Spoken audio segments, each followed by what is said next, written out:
I'm Byron Reeves, and I'm a professor at Stanford University in the Department of Communication. I study psychological responses to media. I'm co-director of an interdisciplinary institute at Stanford at the intersection of social and computing sciences, looking at applications of Stanford research to human technology. I think the most important thing to me about, based on the research anyway, about issues related to the metaverse and these virtual worlds and virtual environments is the primitive psychological response that people have to what we've manufactured with media in the 21st century. So we evolved over hundreds of thousands of years to respond to people and places in real life. And now we have the ability to virtually present them with media in a way that our old brains are really in charge of how they're processed. Can you expand on that? The invention of media and the ability to create these virtual people and places is really a visual illusion. It's almost a trick on the brain. We can think our way to a conclusion that they're not real, but as far as the very basic processing that people are bringing to these events, the default evaluation is quickly that they are real, and they deserve consideration as if they were real people and places, and only after some thought can they be falsified, and we participate really in a willing suspension of disbelief and in a media experience. The kind of data that we've been interested in collecting has really been data that people are not subjectively controlling. So one thing you do in research is ask people what they think after they experience an interaction or experience media. And that's certainly valuable to do, but we've been very interested in trying to take physical signatures from the brain, from heart rate acceleration, deceleration, from moisture in the skin, that give indications of emotional and social responses that are primitive, automatic, and not really discretionary with respect to responses. And then we can infer psychological responses based on a long literature using these methods from looking at those data. Well, there's certainly going to be an opportunity to present yourself in new ways, and to not only to control how you're presented, but to have third parties control how you're presented, because all presentations in a virtual space are digital and can be manipulated. So I think as to whether this will be egalitarian and really level setting is yet to be seen. It's certainly the case that if I'm short and ugly, I can be tall and handsome in a virtual world. But it's also the case that somebody could then make me shorter than I was in the first place, or do things to that visual image. So there is an interesting opportunity to create personas that are useful in collaboration, that are entertaining, but there's also an opportunity for mischief. Can you expand on that? Which part? The mischief part? The mischief side. Yeah. We know that when you change visual presentations in a virtual world, that you can change perceptions. And what's interesting in the research is that very small changes can matter a lot. So if you made someone that was 5 feet tall, 8 feet tall, that would be obvious. But you can do things like clean up faces. You can morph a visual of a face to match someone you're talking to. For example, if I took my face, the digital image of my face, morphed it 30% with your face, I would still look like me, but you would actually like me better. You would be more persuaded by what I'm saying, and we know that from studies. So even small changes are going to be important, and when images are digital, there's a lot of opportunity for those changes to really be done pretty easily. Well, I think it's probably both a new frontier and on something that's familiar, and something that's really actually quite new.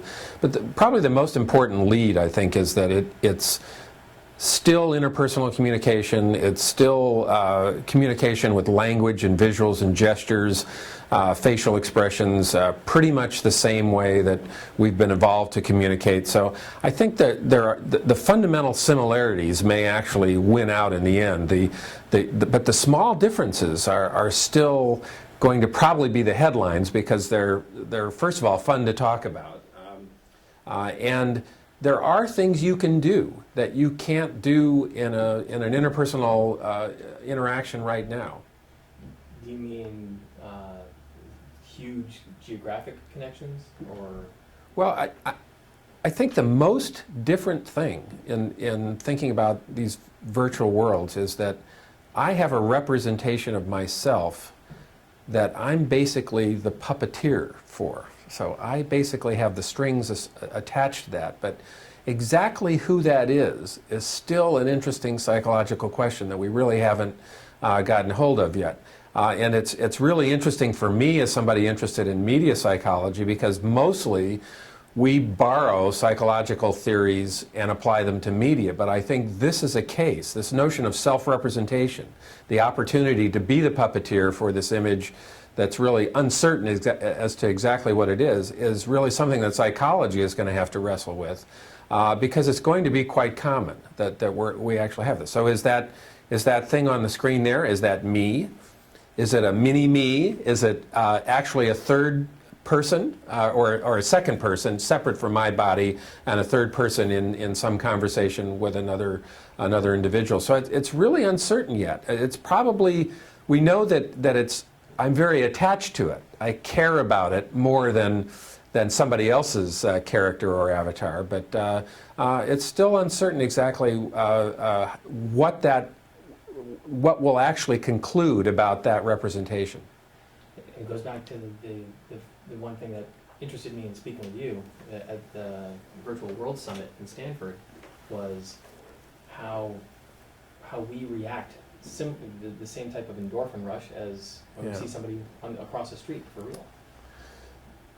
That is the case. So it's all the same neural circuitry is firing when you get a picture of somebody that's pretty close to reality as is firing when that actual person is present. So the brain chemistry, the automatic responses are indeed very similar. You may be able to think your way around that similar response if you spend a lot of time. If you are in a virtual world, someone comes up to you and says something bad or does something you don't like, you may be able to think, well, gee, this is just media. These are just pixels on a screen.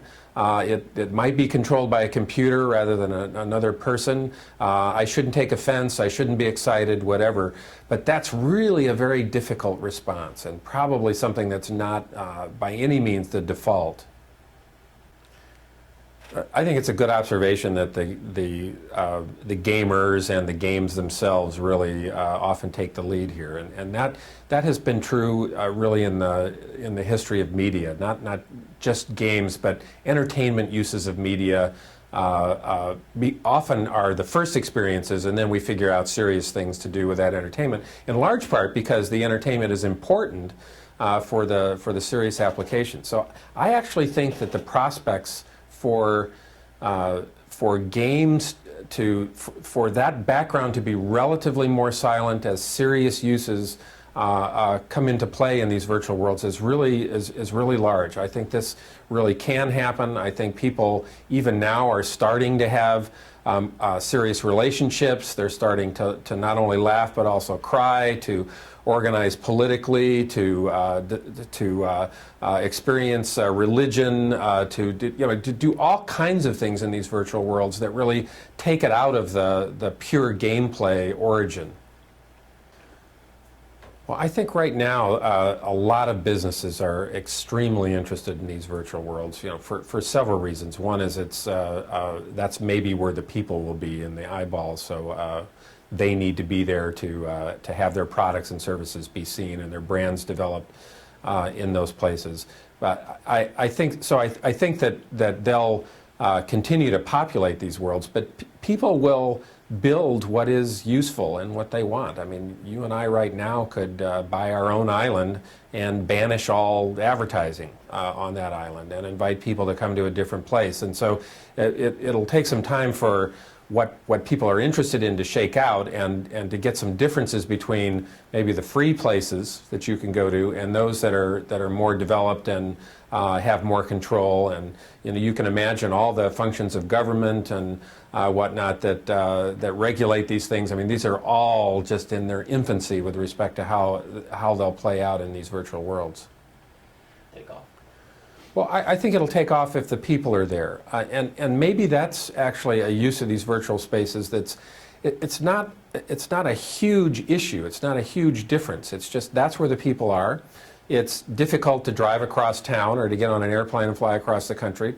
I could show up as an avatar and have some sense of a social presence and gathering with other individuals and a Q&A with a politician or whomever that was a little bit more personal than maybe audio only.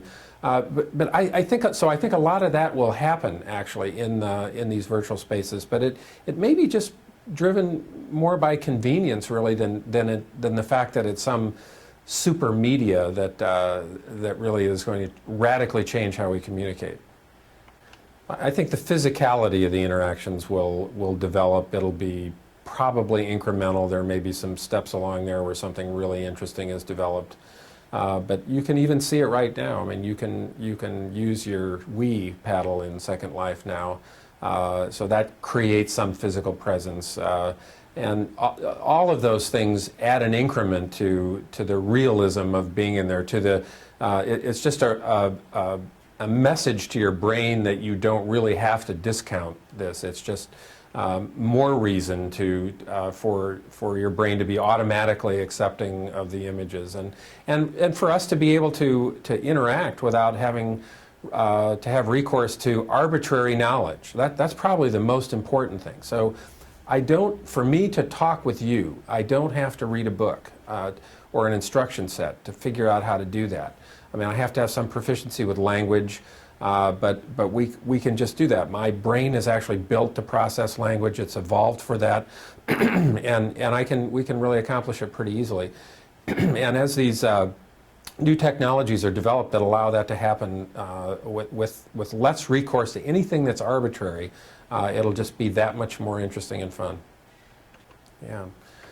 Well, there are a lot of humanities folks that are very interested in place, a sense of place. So and they've written some excellent pieces on a sense of place. I mean, I think psychologically, one thing that it does is create places that don't really exist. So, I mean, I view the places that exist in virtual worlds as essentially the psychological equivalent, depending on how completely they're rendered, of places in the real world, or at least in the automatic way in which they suggest to you you need to move left and right, or there's a barrier, or it's cold or hot or light or dark, or all the physicality of actual place. I mean, these are actual places that you can go. And we know that a lot of people that spend time in these virtual worlds do so just because they like to move around places. They like to explore. They like to, I wonder what's on the other side of that hill or that mountain.